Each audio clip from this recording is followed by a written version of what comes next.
Semoga berjalan dan aku mendaki Everest Base Camp Nepal part yang ke-13 pula ya guys. Let's go. Okey, mendaki hari ketiga aku hari ni akan bergerak daripada Namche Bazaar menuju ke kampung yang bernama Teng Bocin. Aku tak tahu apa jauh pun. Aku tanya orang-orang kat sini, diorang cakap jauh sesangat. Jadi santai je lah berjalan dengan hati hari yang gembira di hari raya sambil melihat keindahan yang di sekeliling ini. Time ni berhenti je aku buka baju sujud ni sebab cuaca panas sekali macam walaupun berada di tempat yang tinggi sejuk, tapi matahari ke atas ni lebih panas rupanya goblok. Sebab tu lah ramai yang hitam lepas balik daripada daki gunung di Nepal tau. Untuk trek ke Teng Bocin ni awal-awal macam ni lah, semudah ABCDEFG, lalu landai berjalan di lereng-lereng gunung ni sampailah ke depan sana. Saya memang santai sekali, tak penat pun. Jumpa lagi dengan ya time ni ya. Tapi kali ni bulu dia tebal-tebal semuanya macam British Shorthair dah, comel-comel lah. Tapi sumpah view kat sini memang super duper cantik, indah, comel, molek sangat. Subhanallah, Masya Allah. Tengok ni.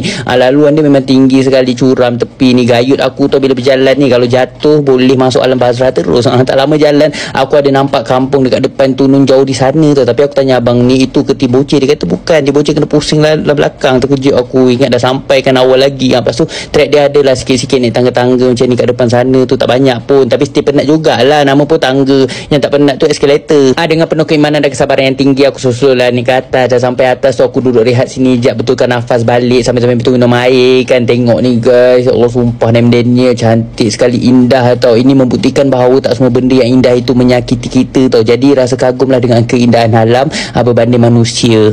Okey, sambung lagi jalan, tak boleh duduk lama nanti badan sejuk. Lalu pula aku dengan kampung-kampung tem ni jalan, jumpa banyak orang jual-jual tepi-tepi ni yang mencari rezeki diorang. Macam-macam jualnya, ada topi, maflar, sarung tangan, sarung kaki, gelang-gelang ni pun cantik-cantik juga tau. Tapi tem ni aku tak ada duit, aku saput tengok je lah.